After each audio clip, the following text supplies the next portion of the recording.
Tired of the everyday grind? Ever dream of a life of romantic adventure? Want to get away from it all? We offer you Escape.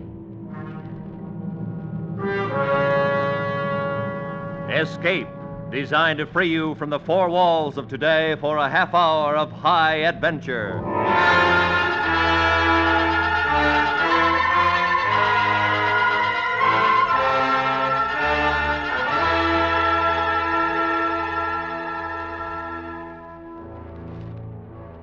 You are standing in a darkened room in the heart of Russia's dread Lubyanka prison, your mind tortured into blankness, while across a desk from you, happily smiling at you, is the chief of Russia's secret police, who intends to drive you to insanity or to death. Listen now as Escape brings you John Dehner's exciting story, The Man with the Steel Teeth.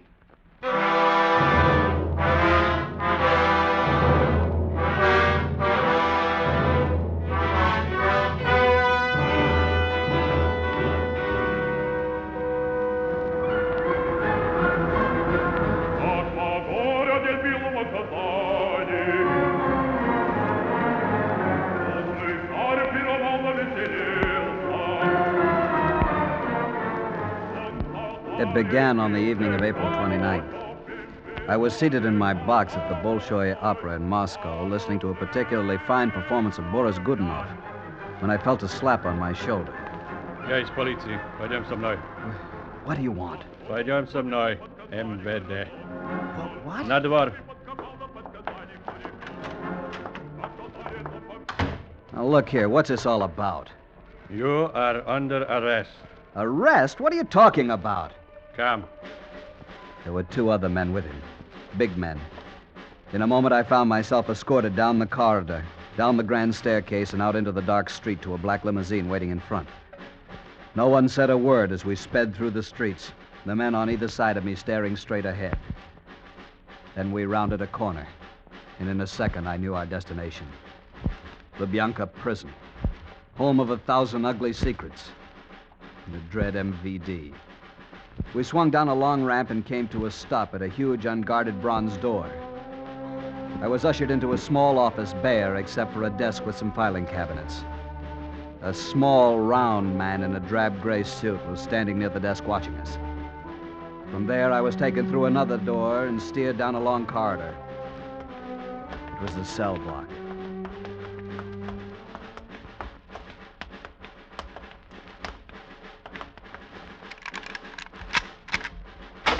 Notre. And I was a prisoner of the Soviet secret police.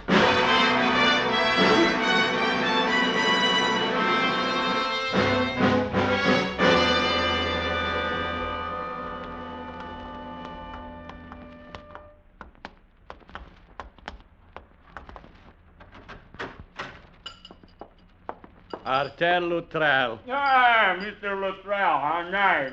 Please come in. Sit down. I'll be with you in a moment. My breakfast, you see. Sit down. Товарищ начальник. Иди сюда, помоги мне кушать селедку, а? No, товарищ Головин. Я уже завтракал. Большой завтрак. Только что кончил. Ерунда. Как ты можешь заказать такой прекрасный балтийскую селедку? Нет, возьми немножко хлеба. Да, спасибо. Балтийский, да? Now, just a minute. I've been here for 2 days without a word as to why I've been arrested. I want an explanation. Море холодное и рыба Look, I'm an лучше. accredited correspondent. My papers Возьми are in другой order. You нож. know that. Now, what Я about it? начистил зубья с этим ножиком. Я разумею, он Да. тоже завтракал. I gave up. They had no intention of dealing with me until they were good and ready. I could see that. I watched the man behind the desk.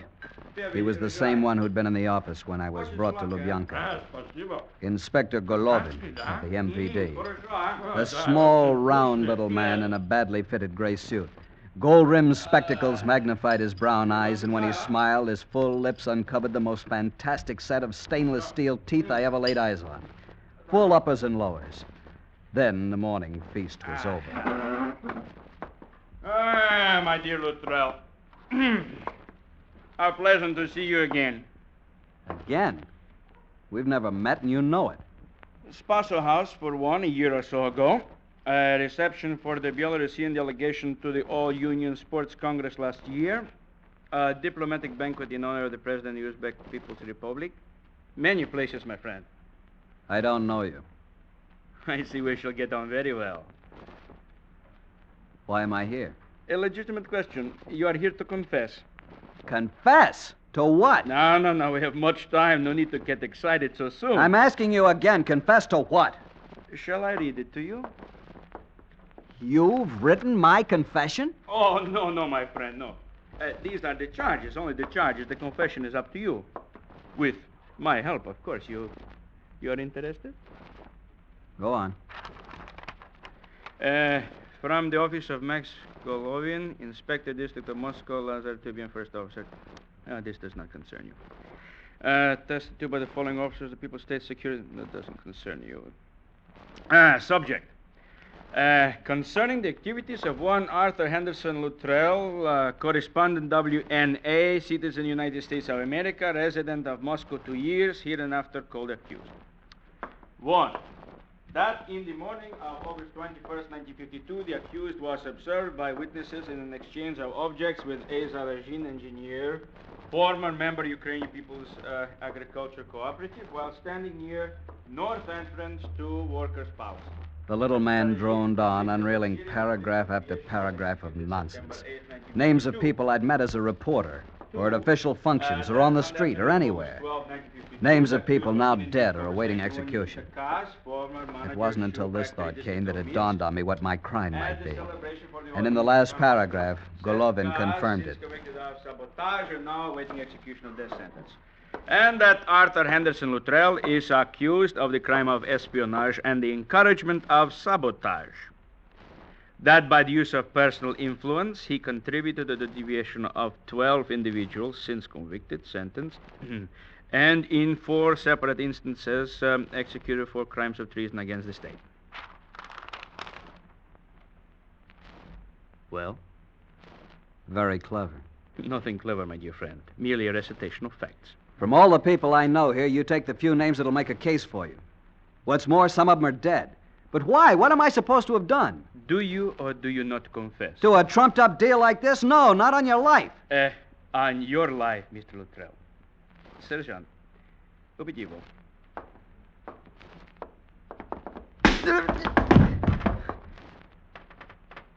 You have been asked the question, my dear boy.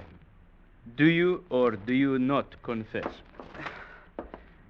Go to the devil. Еще раз. Confess. No. Confess. Confess.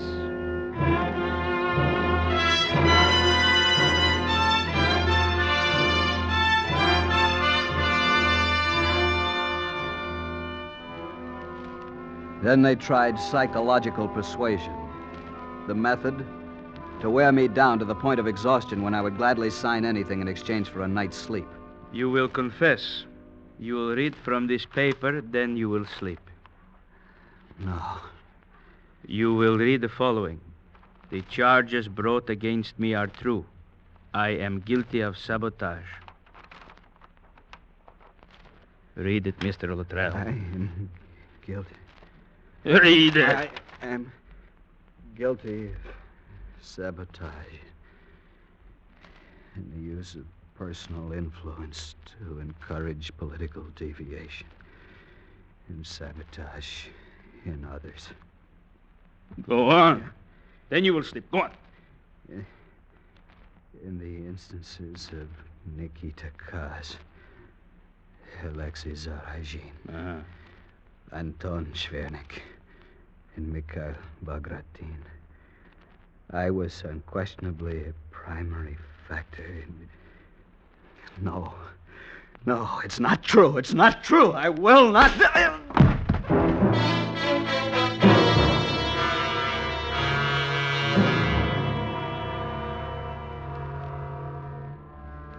And I awoke to find myself back in my cell.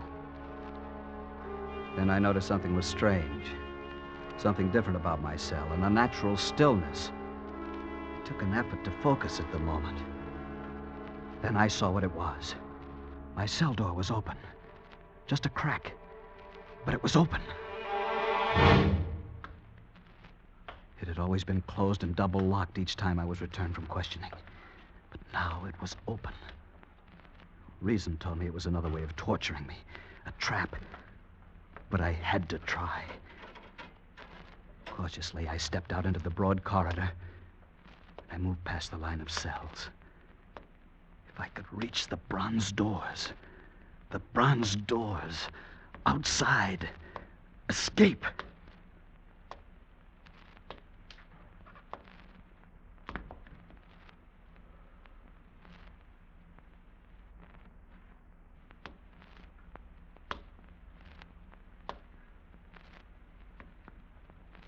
And then I was standing before the door to the office.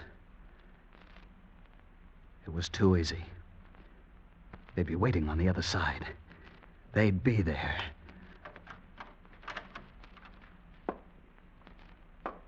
Empty. No Golovin. Nobody. In the corner behind the desk stood a coat rack. On it hung an overcoat and a black hat. I took them, put them on, walked to the bronze doors. And I was outside. Except for a black limousine that stood across the parking area, the place was deserted. Nobody. My first thought was the embassy. If I can get to the embassy, I'm safe. I looked again at the limousine. An official car of the MVD. Trying to be as casual as possible, I went over and looked in. The ignition keys were there. I got in quickly, stepped on the starter.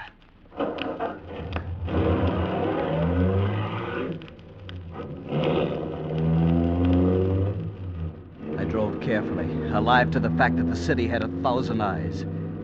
It was early morning. A few cars were on the street. The commissars and sub-commissars, associate commissars and their assistants. Soviet officialdom rolling to work on privileged wheels. And suddenly the welcome sight of the embassy came into view. It loomed large and took shape as I approached. There was a car parked in front of the main embassy entrance. I pulled up behind it. I was about to set the handbrake when I saw something that turned my blood to water. Not 40 feet from me, leaning against the stone post of the entrance gate, was a man in an overcoat. He was absorbed with a small hand mirror in which he was examining his teeth, probing here and there with his forefinger. It was Inspector Golovin.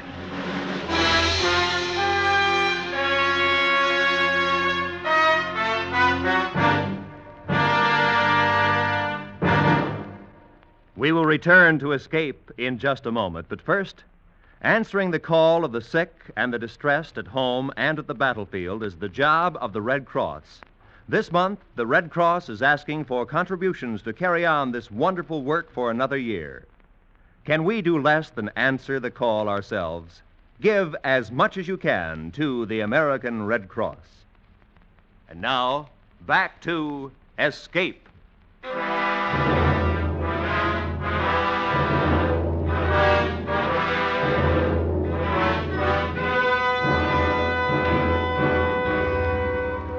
I slid down in my seat.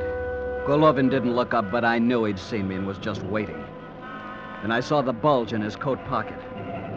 I had no chance against a pistol. I started the car and pulled out into the street. In the rearview mirror, I saw Golovin go to his car and start after me. I was in a panic. At the corner, I turned left and headed toward Red Square. I hoped that once there, I could cut across the square into one of the side streets and double back to the embassy. But about halfway across the square, I saw a car move out of the thin line of traffic in back of me. It was Golovin, and I had to abandon my plan for the moment. Then began a dodging game that took us through the west section of Moscow and into the industrial suburbs. Time after time, I was sure I'd lost him, but he would seemingly materialize out of nowhere and fasten himself onto me. It went on and on until we neared the railroad yards. We were racing down a cobblestone street laced with track. Golovin was closing on me fast. He called my name as his car came alongside, then began forcing me off the road. There was only one way out. I whipped my wheel to the right and skidded onto a bridge. I picked up speed and in a while found myself in open country with Golovin nowhere in sight.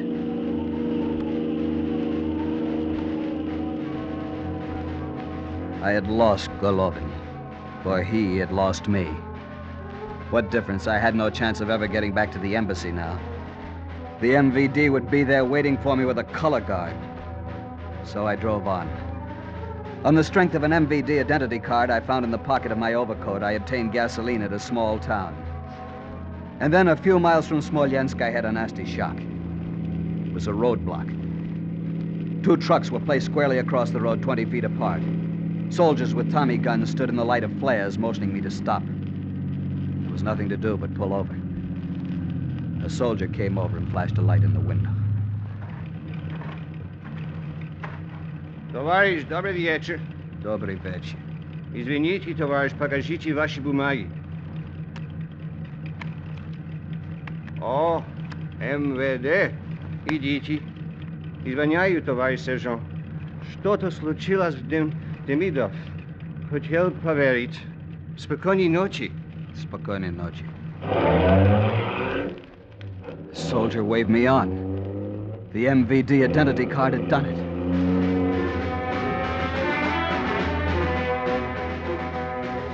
I drove steadily the rest of that night and all the next day. Late the following night, I reached the outskirts of Warsaw. The time had come to abandon the MVD car. It had served its purpose, but by now the entire secret police undoubtedly was alerted to watch for me. So I left it at the side of the road and started walking. In half an hour, I was at my destination, the apartment of an old friend. I was on the ragged edge, needed rest.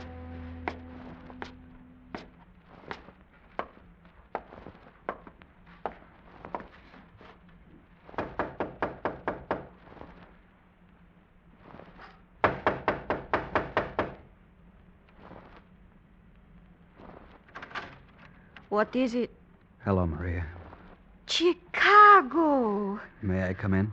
Oh, Chicago, you are a ghost. Yes, come in. I'm very tired. Sit down here, my darling. Oh, how good that feels. I will make some tea for you. Such a surprise to see you, my Chicago. What has happened to you? Are you not in Moscow? No, of course you are not in Moscow. You are here. Why are you here, Chicago? Chicago? Chicago. Already you are sleeping. That is good. You sleep, my darling.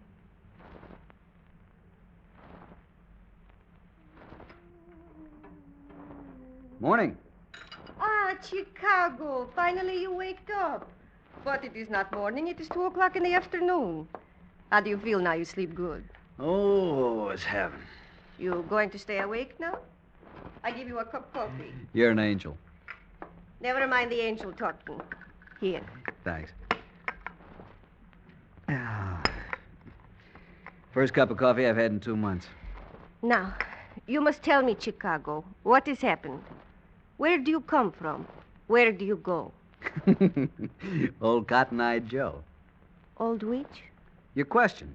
Where do you come from? Where do you go? Like Old Cotton-Eyed Joe, an American folk song. Oh. Never mind. Sit down, I'll tell you. Oh, I have missed you, Chicago. And when you came in last night, I was very happy. You're still as beautiful as ever, Maria. But I am wrong to talk this way to you. Everything was finished 2 years ago, and so it must remain. I still think we were fools. Shh, now forget. Forget. Now, you in a lot of trouble, eh? Yeah, a lot. You talk in your sleep. What did I say? I could not understand everything, but you kept on killing a man. Golovin. Golovin, that is the name. You must hate him to kill him so much. Well, he gave me a lot of trouble. Oh? What he look like? Oh, a small man, quite small. Maybe a little fat? Yeah. Does he wear glasses? I really talked in my sleep, didn't I? No, but there is such a man outside in the street who looks like that. What? Wait.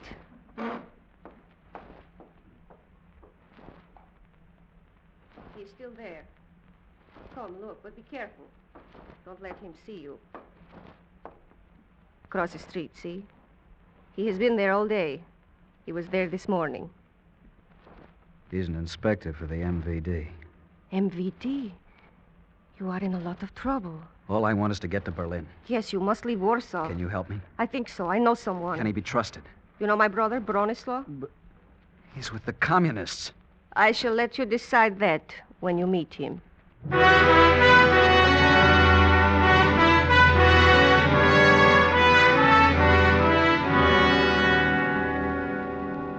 And remember to use the pistol only as a last resort. So, go over your cards again, and we shall see if you know them. The personal identification card. Talk. Gasoline ration card. Talk. ID badge where I work. Inspector for State fisheries. Talk. Travel permit. Huh? And work record. Good. Now we go.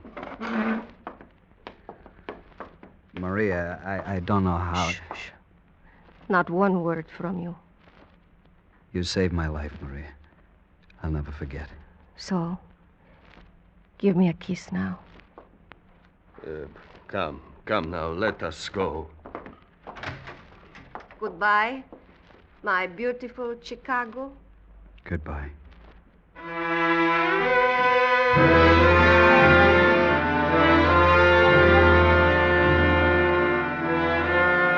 Bronislaw led me down the stairs and out the back door to the alley where his car was parked. There was no sign of Golovin. A relief, to be sure, but still a surprise, since both of us half expected to see him. Maria's brother had done a first-class job arranging my escape. From Warsaw to Berlin was a cruise. Clear sailing all the way. It was a lovely summer night when we arrived in Berlin. We drove as near to the line dividing the sectors as we could. I got out. There was a handshake between us, and Bronislaw was gone. I started walking to the end of the street, the end of Soviet influence. 10 yards away, I rounded a corner and... Good evening, Luttrell. Golovin. The little man blocked my path so I couldn't get by. His hands were thrust deep in his pockets, a frightening smile on his face. So now it is the end of the road for us, no, Luttrell? For a while, I thought this moment would never come to pass. But now it is all over. As he spoke, he withdrew a small pistol from his pocket. He balanced it casually in his hand and continued talking. It was the end for me. To think, Luttrell, that the whole adventure turned out exactly as I had planned. From the moment you left your cell till now, every move you made as I had planned. I showed you well the way, no? So you're pleased with yourself, Golovin. Fine, but let's get this over with. What? You do not understand, Luttrell. I allowed you to escape. So you could shoot me at the end of the road. Quite the sadist, aren't you? I allowed it so that I could make my own way here. Look, don't play games, Golovin. Games? No games. This entire thing was planned for my escape. Your escape? Mine. By following you, I could give the impression that I was only doing my duty by pursuing an escaped prisoner. A prisoner who, by chance, you understand, led me to here. You still do not believe me, do you? I just don't follow, that's all. Luttrell, in my country it is bad alive. Now it is even worse. Soon my colleagues would have seen the things I could no longer hide, and then would come the purge. My purge. I had to leave before that could happen. So now... I find it kind of hard to swallow, I'll tell you that. Here, take my gun. Take it. Now you believe? Come, my dear boy, we cannot stand here. Let us go across the road. You see, I need you to vouch for my story when I am questioned.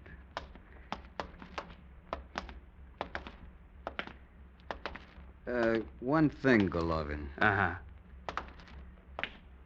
What would you have done if you'd found that your colleagues were closing in on you?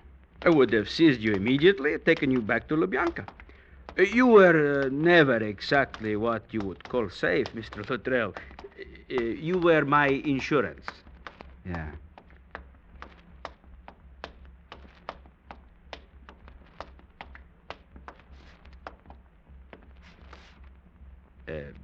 This is the American sector? Mm-hmm. My territory now. Oh, then we must seek the military police, and I give myself up. Yeah. Yeah, I guess they would like to have a talk with you. So now, my dear boy... Wait a minute, Golovin. Wait?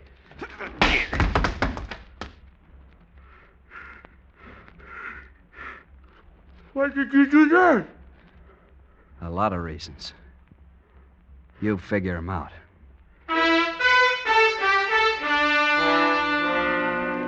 My knuckles hurt. They were bleeding. Golovin sat on the pavement looking stupid. I turned to go, and as I did, he took his hand from his mouth.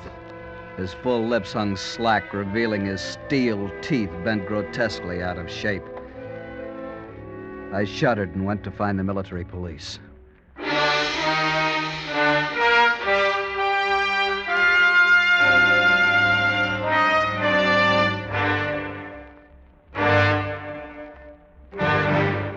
Under the direction of Anthony Ellis, Escape has brought you The Man with the Steel Teeth by John Daner, starring Harry Bartell.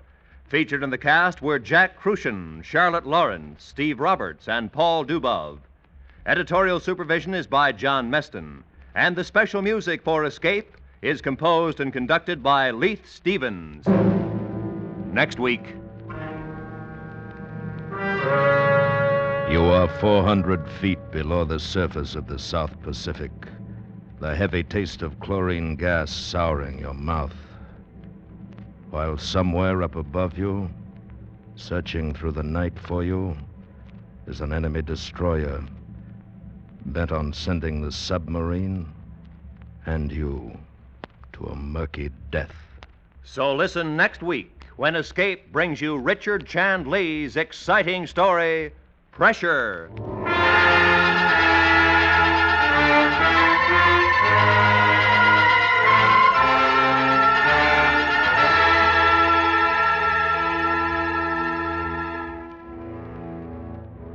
Tomorrow night on most of these same CBS radio stations, Lux Radio Theater presents Dennis Morgan and Virginia Mayo in the thrilling drama, This Woman is Dangerous.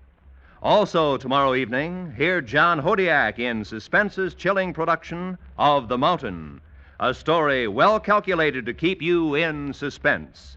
This is Roy Rowan speaking, and remember, you have a date with Arthur Godfrey's Talent Scouts every Monday evening on the CBS Radio Network.